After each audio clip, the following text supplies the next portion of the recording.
Hey everybody, of course you know it's Roger, and this is my buddy Ryan. He went with me to basically supposedly pick up my Tesla Cybertruck today. I brought my mom and another friend with me, and I already did my video, so I'm going to get a different aspect and kind of, because he was in different spots in the dealership than I was, and kind of get his perspective of what happened today. Yeah, so today's delivery was really the culmination of 5 years of expectation. I mean, you really put in this reservation right near the beginning. I mean, you were supposed to pick up a Foundation Edition. Yeah, the unveiling November 19th, 2019. November 19th, 2008. So you know, It's been a while. over 4 years. Obviously the level of excitement is elevated, with the patience of waiting basically for a piece of science fiction to be created in real life. I mean, that's basically what happened with the design and production of the Cybertruck. Tesla legitimately took a fictitious object and made it real with the Cybertruck. And and to only do that in a little over 4 years is an amazing feat in itself. Right. And as a previous Tesla customer, you already kind of had an expectation of what the delivery experience should have been. Right. And this morning's experience was just not that. I know Tesla likes to be in the forefront of technology, and especially with the aspect of utilizing cell phones and app-driven experiences, where Tesla, the main point of interaction between you and Tesla is through your cell phone and through the phone app. You don't even need a key fob for the car. You can have your phone you substitute as the key, and through such a digital experience, the experience today was not so much as a letdown of the technology. It was a letdown of really the customer service experience of how Tesla handled the situation. We weren't expecting to take delivery of a vehicle at 10:30 a.m. and we weren't really greeted or acknowledged or shown a video. I mean, the Tesla app said to come to the location and find your car in the parking lot, which at a smaller location it could make sense. Dealing with impersonal app experiences on a daily basis now, I kind of have an expectation of what the experience is truly going to be, with app and technology driven things. If it doesn't work, it doesn't work, and there's nobody to call or ask. Nobody can give you an answer, and that's really the experience we had today when we went to pick up the vehicle. Which, there was issues within the app, and there was actually issues with the actual vehicle itself, which if that it was unforeseen. The communication through the app that we received was that everything was okay, and to just arrive and pick up and take possession, take delivery of the vehicle, and no advance notice was given. We drove 30 minutes to get to the Tesla location and Arrived on time. We arrived before 10:30, and There's nobody there to greet us. Nobody there to greet us. It was just the instructions from the app was just locate your vehicle in the parking lot, and we tried to find a Cybertruck, and then the first Cybertruck we saw was actually Roger's, that was being prepared for delivery, which in the service bay, which we, unknown to us, we entered the service bay because, like the app said, it said go find your vehicle, and right. the only Cybertruck we saw was in the service bay. Right. The only technician we saw was polishing the truck. which was And barely. we'll get back to that. And then you know, there wasn't. He really didn't even acknowledge us, which we were in a restricted area that we shouldn't have been in, and nobody asked us, you know, what we were doing Right. or to leave, or that this told us that the area was restricted or anything. And then you come to find out, the technician is polishing the truck when there's some other unexplained issue with the truck to where we cannot take delivery today. You can't take delivery today, which that wasn't even told to you initially. It was said that it could be 30 minutes or a few hours, and then later we're told, oh, it could be a few hours, it could be a few days, it could be a few weeks. I mean, it's, you know. And that was through, I guess, someone basically in the lobby that I was corresponding with. The techs, eventually they did have some people that I thought were actually working on the problem or had a laptop hooked up. They were able to get inside the vehicle, and they told me that it would probably be a couple hours. They didn't tell me it was going to be, you know, weeks. And really, my main concern was I brought people with me, and my mom's 82 years old. We had already been there almost 2 hours, and no one has really told us that we're not going to take the vehicle today. So, you know, when you have a few people that are waiting in the lobby and walking around for 2 hours, I mean, especially, you know, someone older, that kind of really upset me. Yeah, I mean, just the fact that I think the person that was brought in to give you the harsh news was actually an accountant, or it would just be nice. It would have been nice to be informed of some sort of management hierarchy and say, "Hey, I'm the general manager," or "I'm in charge," or, you know, with a previous dealership experience, when issues are encountered, usually, you know, an issue like that is escalated to upper management, and before the big boss has the power to, you know, move and shake a few things as far as what's taking place in their own dealership. I mean, as far as in the past, they, you know, they would go out of their way to maintain a good customer experience because they wanted to retain your business. Like, and then that you know, things like that would go so far as to, you know, vehicles being discounted if things weren't as expected, or having unexpected maintenance or repairs. You could be given a free loaner car or anything, but none of these things were suggested today, and you know, it just seems like, you know, you're there to buy one of a company's most premium products, and it's just treated like a minor transaction, and then you know, issues are normal, and it just happens. It's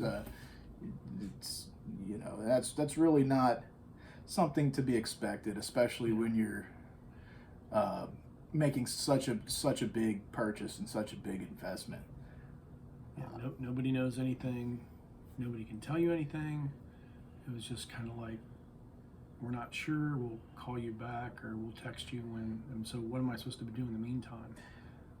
Still now, we have no idea what the actual issue is with the vehicle, and that really, with no explanation of what the issue is, we really can't begin to understand what the lead time could be on, you know, completing the repair and actually delivering the vehicle. But as we were leaving, they made sure to remind Roger that the truck is his, and the payments will be coming out.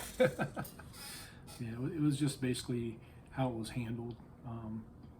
And since I had people with me, I'm like, I didn't want to cause a scene. I just want to try to get, you know, my mom home, everybody home. I was already wasting 2 hours of everybody's time. Not to mention my own, because we actually rerouted our day, and we had a couple of jobs that we could have did. I kind of actually been making money rather than sitting around and wasting everybody's time. Everybody could have been making money today. So, but I think at the least they could have just said, they could have basically texted me before we even showed up or on the way and said, listen, Absolutely. we're having issues. We'd like to reschedule this. We'll call you back or text you in an hour or two. That way, if we do get this problem solved, we can tell you to come on. If not, we can reschedule for another time and day. And then that way, just to save people time and the frustration. And also, too, I didn't really notice it until the tech that was cleaning the car, he's like, well, there's some wires hanging out in the front, which obviously had to do with something for jumping or getting into the car if the whatever the lower voltage is not available, you can bypass the it. newer 48 volt system instead of the 12 volt system. Yeah, because what I was trying to understand is the car was only there maybe a week or two. And so like some of the other Tesla Cybertrucks they've seen, they all had the same issue with the lower voltage cables hanging out, to where it seems like all of them had to be eventually jumped to get inside them. So this isn't just my vehicle. This looks like it's more than just a singular issue. Yeah, and I mean the vagueness and lack of explanation of what the issue could be is really that. And she said, we don't know anything about these. We're going to have to call somebody off-site. I mean, that was kind of a weird choice of wording. It's also a weird play to tell a customer that you're not familiar with your own products. Right. Like that was a bold move. Yeah. I wouldn't admit that. No. Yeah. Sometimes you got to choose your words a little more carefully. And like I said, there was two technicians that they looked like they had some software knowledge, or I'm not sure, but they said that it would be maybe 2 hours, a couple hours, and they could get it running. So I was told kind of like two different stories, and so I would have been appreciative that I could have been told that either before I got to the dealership they weren't able to get it working, or at least when I got there, instead of waiting 2 hours and I felt like I was kind of being like not told the truth right away. That they, and that's why they say a half truth is as good as a lie, because communication is really key, and even in a poor situation, you can avoid a misunderstanding with good communication. Right. It's not that big of a deal, and all the associates seemed extremely unprepared or unable to deliver unpleasant news, which is not it's like you said, you're not gonna get irate right. at the people for telling you that the truck is not ready. It's right. the fact of no communication really is more upsetting than actual bad news. Yeah. If you actually come back and said, hey, there is a problem, we're working on the problem, this is when we can expect to have it solved and have the truck delivered. Right. That's more of an acceptable response than letting people wait in the lobby for 2 hours. I mean, it's ridiculous. I don't know anything about the issue. I don't know what the issue is. I don't know when we can have it fixed. But yeah, well, another thing is when we walked in, I guess they didn't know who we were, and they're like, what are you guys doing here? And then when I told them that I was actually the one, that was my truck. Oh, okay. Oh, that's your truck? Like, they didn't expect a guy with a tree shirt on to be buying one of these trucks. And then after they acknowledged me, they looked at my friends and they're like, well, he can be here, but you can't. Almost, I'm like, well, they're with me. So that was kind of a weird. Definitely a little bit of a condescending treatment. Like, yeah. I mean, it's. I've worked in industries before where you don't underestimate or prejudge people. You don't prejudge the humbly dressed people walking in. That's just that's the facts that I've grown to learn, is you can't judge everybody's purchasing power by what they're wearing on their back, really. Right. Or anybody's disposition. You can look at a person and think they're nice, and think right.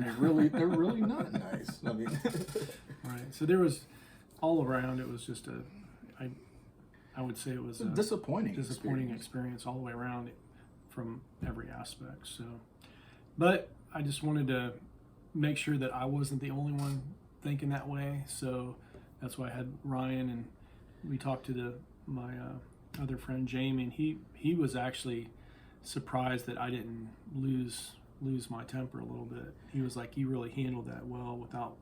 He goes, I would have been a lot more expressful.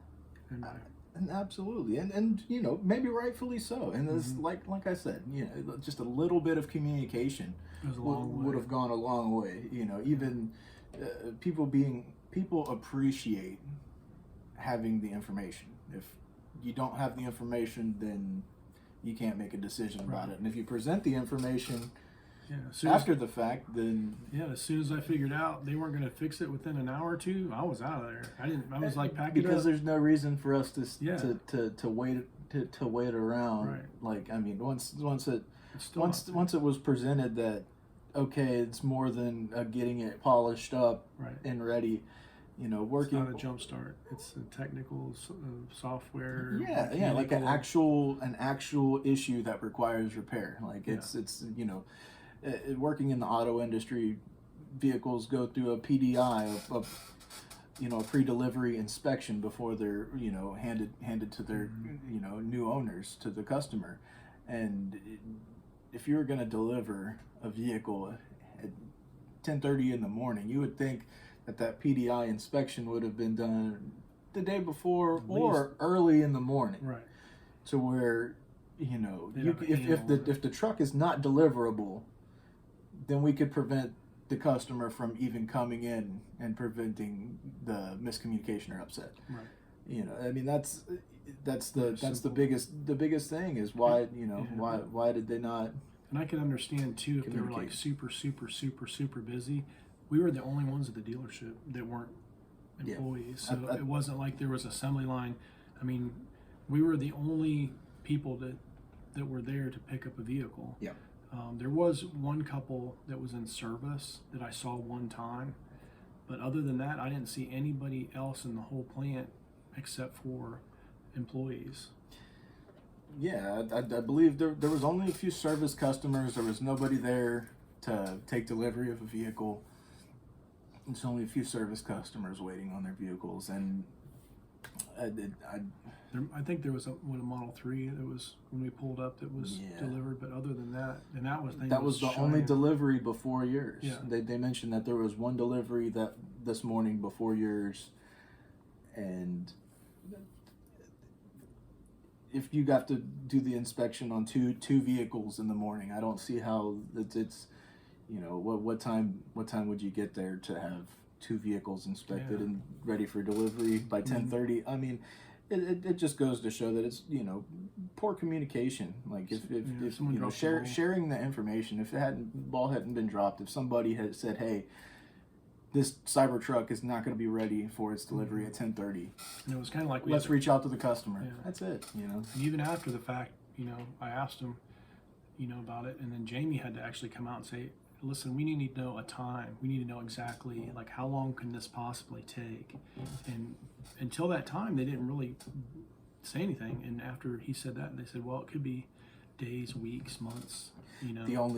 That's right. When you push the technician and you got some kind of answer like from the technician, and then from the accountant girl, she said it could be hours, it could be days, it could be weeks. Like, you know.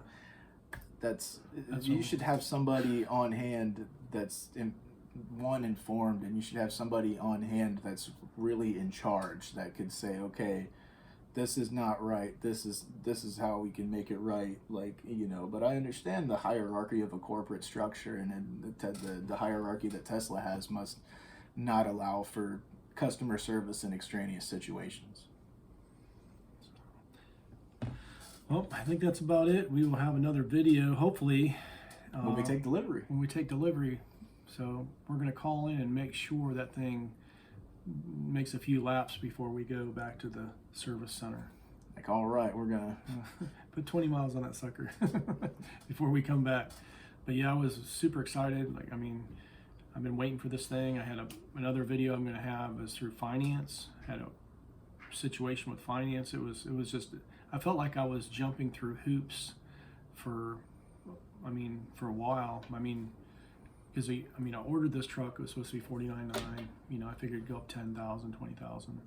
Well, ended up being $79.9. So I'm like, okay, maybe a stretch. And then they threw on another 20 grand for the Founders series. So ended up the $49,000 vehicle ended up being 105.3 with tax. You know, Yeah.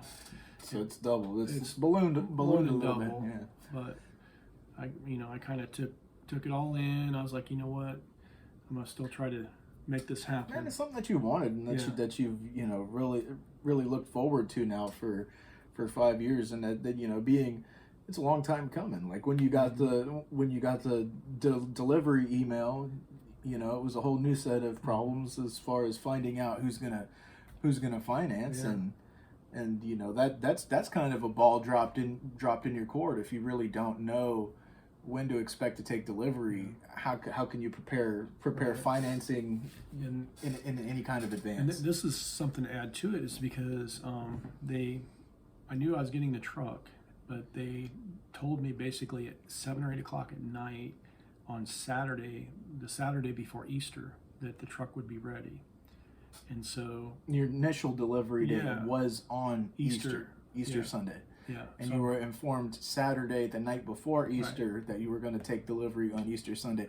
So if you don't have funding, $110,000 in the bank, unless you don't plan on getting a loan, which I know I can't pay cash for a Cybertruck. Yeah. Normally it takes a few hours to secure vehicle funding, especially $100,000 vehicle. Especially $100,000 vehicle. So. It's usually that's a feat in itself to secure funding. So now you say, okay, Mr. Waldman, your vehicle is ready. It's going to be delivered tomorrow. By the way, figure out how to pay us for it in less than 24 hours over the weekend. Yeah. It's a holiday weekend. Again, it's really communication, and it's you can have a smooth experience with a digital interface with an app technology driven experience, but when the shortcomings happen, there's got to be a way to nip them in the bud. Well, there's got to be a way to rectify issues. As a business owner, if a customer has an issue, you have to talk directly with the customer to rectify it. There's no cell phone app to refer them to, and that's really, I think, the issue that we hit was we didn't get good human interaction here. We got most of the things through the phone worked okay, but there was nothing, the person aspect is really what failed us today. Softy, feely, touchy interaction was non-existent. Yeah, no. None. No compassionate delivery. It's it doesn't work. Next one. Yeah. Next. Exactly. All right, guys. Sorry we had this little video lasting a while, but if you have any questions or comments, please add them, and we'll try to answer them in the next one. Yep. All right. Have an awesome day, and make sure the truck is going to run before you pick it up.